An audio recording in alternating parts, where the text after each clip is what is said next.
Assalamualaikum warahmatullahi wabarakatuh. Berjumpa kembali bersama saya Novendi. Pada pertemuan kali ini kita akan membahas tentang restrukturisasi keuangan. Langsung saja, yang pertama adalah definisi restrukturisasi keuangan atau nama lainnya reorganisasi keuangan. Tapi kalau reorganisasi itu mungkin lebih familiar ke struktur organisasi ya. Nah, yang kita bahas di sini adalah struktur keuangan. Jadi, restrukturisasi keuangan adalah strategi yang digunakan perusahaan untuk mengubah struktur posisi keuangannya. Biasanya dilakukan apabila perusahaan mengalami kerugian.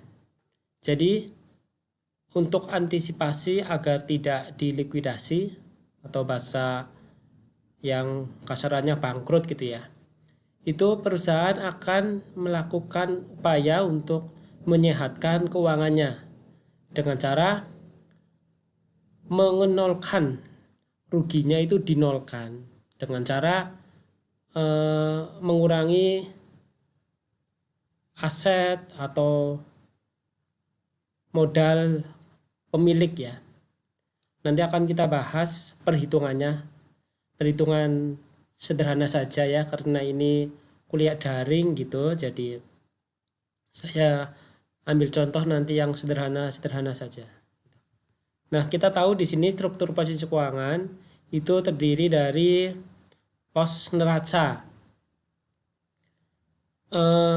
Kan ada dua ya, akun real dan akun nominal. Akun real itu terdiri dari 3 ya, yaitu aktiva dan ini kewajiban plus ekuitas ya. Aktiva itu nama lainnya harta atau aset, kewajiban itu liabilitas ya atau utang gitu. Kemudian ekuitas itu nama lain dari modal. Jadi kalau digabung kewajiban plus ekuitas ini disebut pasiva, dan harus balance ini antara aktiva dan pasiva, harus balance. Berikutnya kita bahas mengenai syarat restrukturisasi keuangan. Jadi kapan perusahaan itu harus menyehatkan kembali keuangannya? Tadi sudah saya jelaskan, apabila mengalami kerugian. Kalau laba ya buat apa disehatkan, kan sudah sehat. Jadi tidak sehat menjadi sehat, itu tujuan dari restrukturisasi keuangan. Syaratnya yang pertama yaitu prediksi penjualan yang akan datang. Itu harus diperhitungkan. Jangan sampai setelah melakukan restrukturisasi penjualannya justru akan menurun. Nah, itu kan jelas tidak wajar ya. Kemudian yang kedua, efisiensi biaya produksi. Biayanya itu harus lebih efisien. Jadi kalau biaya itu bukan efektif ya. Kemarin banyak yang bertanya mengenai biaya tetap dan biaya variabel. Pak, lebih efektif mana? Biaya tetap atau biaya variabel? Ya jelas efektif semua ya. Efektif itu kan tepat guna ya, tepat sasaran ya, semuanya tepat sasaran karena dua-duanya dipakai. Mungkin pertanyaan yang tepat adalah efisien ya. Hemat mana gitu kan. Nah, itu emang yang harus diperhitungkan oleh perusahaan, bagaimana mengefisienkan biaya atau pengeluarannya agar tidak terlalu besar. Kemudian analisis kapasitas produksi. Nah, ini produksi yang dihasilkan setelah melakukan restrukturisasi harus dianalisis apakah lebih besar, lebih banyak, atau sama saja. Nah, kalau sama saja ya buat apa dilakukan restrukturisasi gitu. Kemudian ya yang jelas adalah prediksi laba yang akan datang. Jadi untuk di kemudian hari harus sudah dipastikan bahwa dengan dilakukannya restrukturisasi keuangan maka akan muncul laba yang diharapkan, bukan rugi ya. Kalau dilakukan restrukturisasi kemudian hasilnya masih rugi, ya berarti gagal restrukturisasinya. Kita langsung saja dengan angka ya. Saya beri contoh. Ini angkanya sudah saya sederhanakan. Jadi ini harusnya dalam juta rupiah ya. Ini 100 juta, ini 1.500.000.000. Nah, ini saya hilang nolnya 6 gitu ya. Jadi biar lebih mudah menghitung nanti ya. Ini ada neraca ya, atau nama lainnya laporan posisi keuangan dari PT ini. Semoga sukses gitu. Kita lihat di sebelah kiri, ini yang berwarna hijau, ini adalah aktiva ya, atau harta. Yang di sebelah kanan ini adalah yang berwarna biru, ini adalah pasiva. Pasiva tadi kewajiban tambah ekuitas, utang tambah modal. Ini jumlahnya harus balance atau harus sama dengan jumlah aktiva ini. Ini udah balance ya, karena contoh ya. Jadi ini sudah diketahui ya, sudah balance. Nah, yang kita lihat di sini adalah ada rugi di sini. Ruginya cukup besar ya. Aslinya ini 1.800.000 ya. Jadi saya sederhanakan jadi 1.800.000. Maaf, 1.800. Ini ya besar sekali itu kan, uang segitu. Nah, apabila dibiarkan, maka perusahaan akan mengalami likuidasi atau bahasa kamu ya bangkrut gitu ya. Maka agar tidak terjadi demikian, harus dilakukan restrukturisasi. Dengan cara apa? Ini revaluasi ya, penilaian kembali. Jadi dinilai ulang. Apa yang dinilai ulang? Ya aset kecuali kas. Ini lihat. Piutang, persediaan, aktiva tetap. Ini semuanya dinilai kembali atau revaluasi.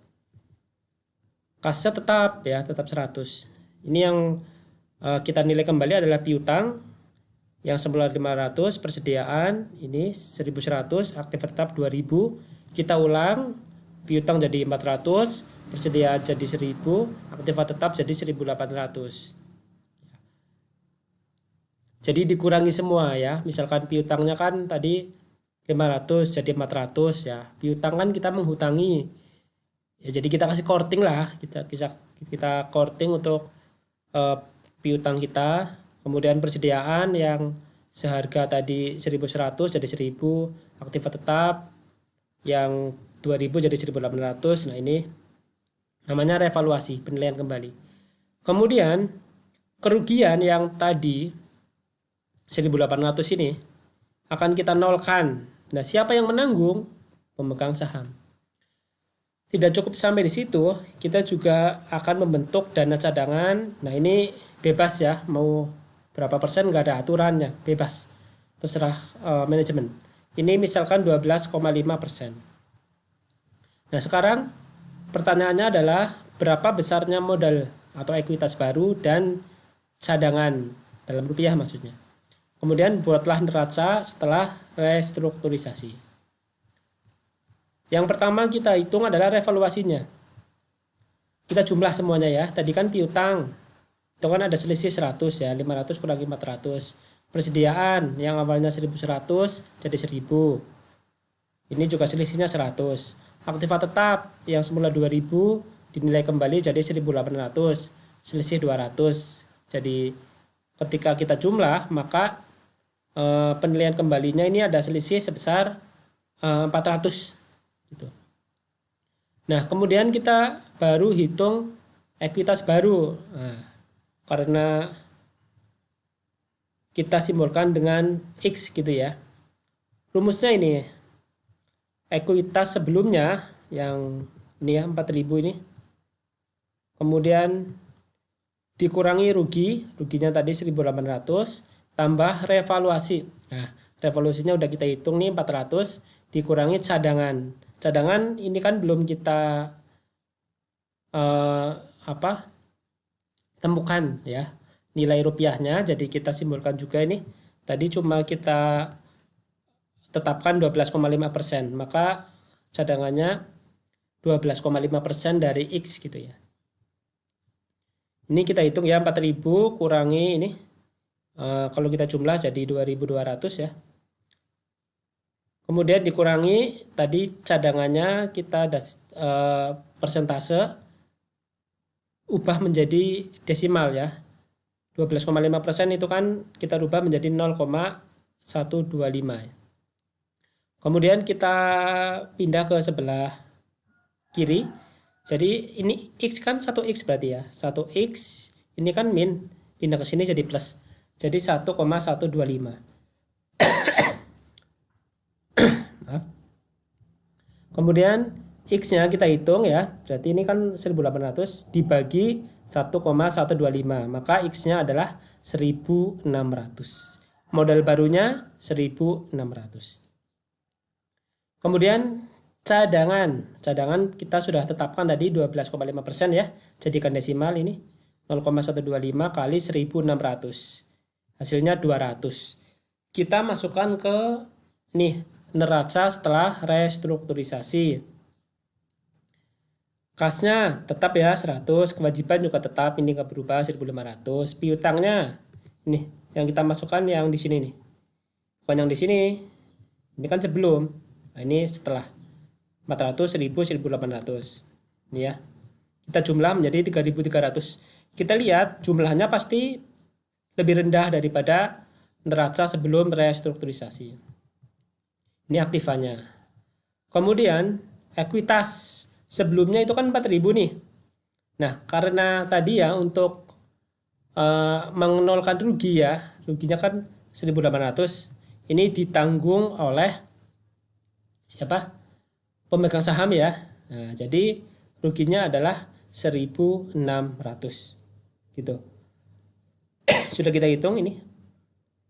Kemudian cadangannya sudah kita hitung juga, ini sebesar 200. Ini juga menambah ya.